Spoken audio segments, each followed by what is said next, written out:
Ndabaramukije mwese nshuti banywanyi bacu mukunda kandi mugakurikira amakuru n'ibiganiro dutambutsa kuri chaîne yanyu Himwe Rudende ya Isange TV ije ntibashikiriza amakuru n'ibiganiro biba bigezweho kandi biba byakorewe amatohoza mu rurimi rw'ikirundi. Ndabahaye mwaramutse abandi ndabahaye mwiriwe bivanye naho muherereye. Iri ni iteka n'umunezo ntangire byusubira kubana namwe banywanyi bacu mukunda kandi mugakurikira amakuru n'ibiganiro dutambutsa kuri chaîne yanyu Himwe Rudende ya Isange TV ije ntibashikiriza amakuru n'ibiganiro biba byakorewe amatohoza mu rurimi rw'ikirundi. Reka rero mbakenguruke mwese mudukurikira muri mu micungararo igize igihugu cyacu Burundi, abadukurikira bari mu bibanyi ndetse n'abari mu makungu kuri mwese ndabaha ikaze mu makuru yacu yo muri iki gitondo, amakuru yo kuri irigenekerezo rya 27 Nyakanga y'umwaka. Akaba ari amakuru ariko aravugwa mu bisata bitandukanye, haba muri politiki, mu nkino, mu ndero, mu iperereza, mu gateka na muntu, mu makungu ya kure ndetse n'andi makuru yose aba ariko aravugwa ijya nino. Ndabaha ikaze rero mu makuru yacu cane akaba ari amakuru araza gushimikira ku ngingo nkuru zikurikira. Turaza kugaruka ku makuru ajanye no gushaka kugandagura wahoze ari umushingamateka Honorable Agathon Rwasa. Turaza kandi no kugaruka no ku nkuru ijanye na Chris umuvugabutumwa ngaha mu Burundi ndetse na Guillaume Bunyoni. Turabire hamwe ibijanye n'amagorwa ya bamwe muri bo ndetse n'ibiriko birakorwa n'uyu Chris. Turaza kandi no kurabira hamwe ku bijanye n'urugendo rw'umushikiranganji wa mbere wa leta y'u Burundi ariwe Nestor Ntahontuye ariko arategura rwo kugendera intara zitanu zigize Uburundi. Byose mu kanya ku buryo bw'idonido turagaruka tubibashikiriza. Ico musabwe mufyonde suivre partage ndetse na s'abonner kugira ngo tubandanye kubana mu makuru n'ibiganiro vya misi yose tuba turiko turabashikiriza umwanya n'umwanya. Reka dutangurire amakuru yacu kuri iyi nkuru igira ati hari abagabo batatu batangaje muri kino gihe, ariyo Chris Bunyoni ndetse na Honorable Agathon Rwasa. Haraciye indwi irenga twanditse ku bijanye na Chris Ndikumana yakorera igitaramo muri Ottawa muri Canada. Nyuma yaho kandi twaravuze n'ibijanye n'inkuru ivuga uko amagara ya General Guillaume Bunyoni yahoze ari umushikiranganji wa mbere wa leta y'u Burundi uburyo abangamiwe nayo twarayigarutse ko muravyibuka. Twaranavuze kandi no kubijanye n'inkuru ivuga ingene umutekano wa Guillaume Bunyoni ubangamiwe, vyose twazigarutseko. Duhereye kuri Chris Ndikumana biraboneka ko hariho abarundi bamufata nk'itunga ku gihugu, benshi kandi bavuga ko bakunda ukuntu aciye bugufi mu gihe abandi abantu bamenyereye abitwa abakozi b'Imana bakunze kwiha amapeti no kwishira hejuru. Kumbure ikindi ngo bamukundira nuko ukuba aja gukorera politike mu gihe ngo nko mu madini y'abaporoti ngo habonekamwo cane cane ababoneka nk'abashaka kwitonesha. Naho Guillaume Bunyoni we rero Guillaume Bunyoni mu gihe Guillaume Bunyoni apfungwa yashize ko byananiranye byose mu butegetsi bwa Evariste Ndayishimiye, hariho nk'igitoro, ifumbire, isukari, ibinyobwa vya Bralirwa. Aho akuriwe agapfungwa ibintu vyateye biyangara vyose. Guillaume Bunyoni yakuwe idolari rivunjwa 4,000 vy'amarundi, none ubu ryegereza 8,000 vy'amarundi. Ndayishimiye yavuga ko Guillaume Bunyoni ariwe yanyegeje amafaranga yose, mbere amafaranga ayirwa ibipapuro kugira ngo bamuhane. None ubu n'amashasha yakozwe yateye abura. Kunyuruza abantu vyahora bishirwa kuri Guillaume Bunyoni none akuwe byaraciye vyunyuka, aho bamushiriyeko icaha co kugerageza kwiba umupfumu wa Evariste Ndayishimiye, mbere arengeye mu Bunyoni akerekana ko we yariko arondera ukuri ku rupfu rwa Perezida Nkurunziza. Ndayishimiye yararakaye rwose, ndetse aranamutera icizere. Aho rero bigeze, Evariste Ndayishimiye niwe ahombera mu ifungwa rya arengeye mu Bunyoni, ndetse biri no mu byatumye aba-CNDD-FDD bategekwa gutora ku mugaragaro mu matora ya Ruheshi 2025. Ingaruka zabyo nuko kandi arengeye mu Bunyoni ashobora kwicirwa mu nyororo, kubera Ndayishimiye atinya ko aba-CNDD-FDD bohava bamuja inyuma. Naho Honorable Agathon Rwasa ntako Evariste Ndayishimiye atagize ngo amwibagize. Yamwatse umugambwe, yashizeho amategeko amukumira mu matora, yamurenganije mu kumwankira kwitoza mu bashinga amateka, ariko asanga ngo Honorable Agathon Rwasa aguma afise abamukurikirana batari bake kandi bamukunda. Iki ngo naco kiri mu bishobora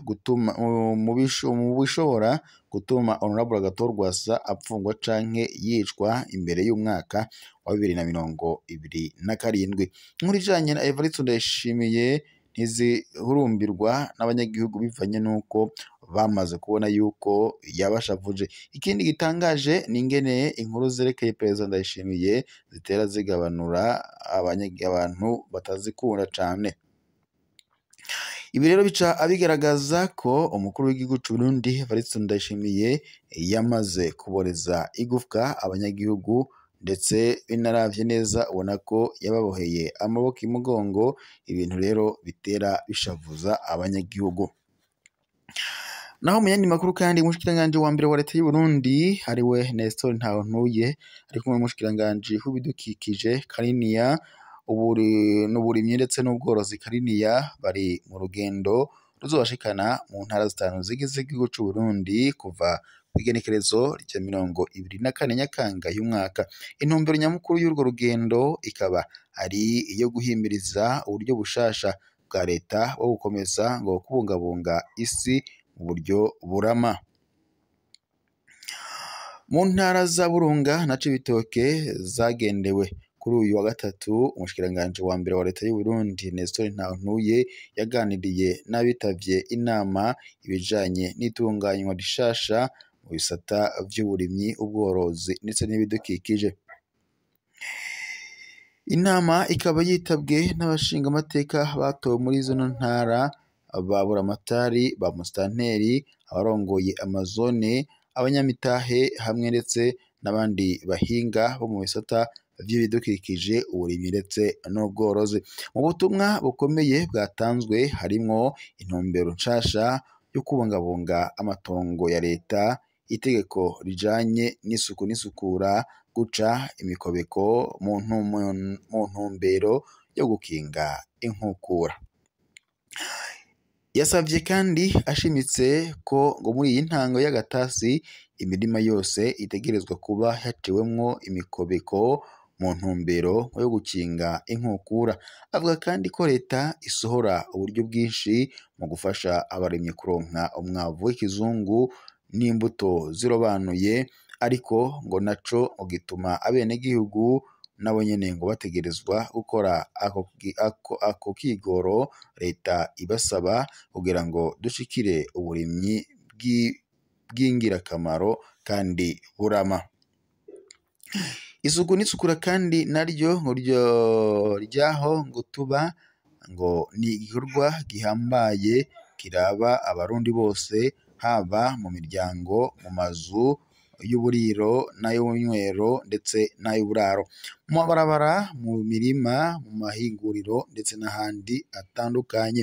Akaba kandi yibukije ko abatazobikurikiriza bazotangishwa ihadabu hisunzwe itegeko ryo kuwa 5 ukwezi k'umunani w'umwaka rigenga isuku n'isukura mu gihugu c'u Burundi. mu kubandanya mu kugabanya amafaranga mvamakungu akoreshwa n'igihugu, yavuze ko leta ngo yahagaritse kugurira hanze ibintu byose bishobora kuboneka mu gihugu cy'u Burundi, na cane cane iyo ngo hariko hakorwa amasoko ya leta. Iyo ngingo ikaba ngo ije gushigikira umwimbu w'igihugu cacu c'u Burundi, nk'uko umushikiranganji wa mbere wa leta y'u Burundi ariwe Nestor Ntawontuye yabigarutseko. Naho mu yandi makuru uyabandanije n'ubundi kubiriko biravugwa mu Burundi, reka turabire kamwe mu bijanye n'ubutungane. Umucamanza ngo aca urubanza rubereye ngo aba acecekesheje ijwi ryose rivuga ikinyoma. Aho ngo ubutungane ngo bubuze ngo haba hacecekeshejwe ijwi ry'Imana. Ibyo byashikirijwe na Leonard Manirakiza, umushikirizamanza kizigenza wa Repubulika y'u Burundi kuri uyu wa 26 Nyakanga uyu mwaka, mu gihe hariko hugururwa umwaka w'ubutungane 2025-2026. Umushikirizamanza kizigenza wa Repubulika akaba kandi yamenyesheje ko mu bintu ngo bidindiza imanza harimwo abantu bafise ingeso yo kunguruza imanza kandi ngo bazi ako atakuri bafise. Abacamanza ngo baca izangondagonde bigatuma uwatsinzwe arenganijwe yunguruza urubanza, ingorane ngo zo kwiyunguruza kugira ngo abacamanza bishikire ahabereye ivyaha ku gihe. Imanza kandi ngo zanditse nabi, ugasanga abegwa n'amatati ngo bose ntibahamagawe ngo bumvirizwe bose. Amategeko amwe ngo aha uburenganzira bwo kunguruza incuro nyinshi, uwukekwa ko icaha usanga arekuriwe kwitura sentare incuro 5 asaba ko yoburana yidegembya n'ibindi bitandukanye. Ngo hari kandi n'abantu usanga baburana ibintu bifise agaciro gato ngo bagakoresha uburyo bwinshi urengeye ivyo ngo bariko baraburana. Agasaba ko rero sentare igabira gutyo uwutsinzwe agaca ariha uburyo bwakoreshejwe bwose.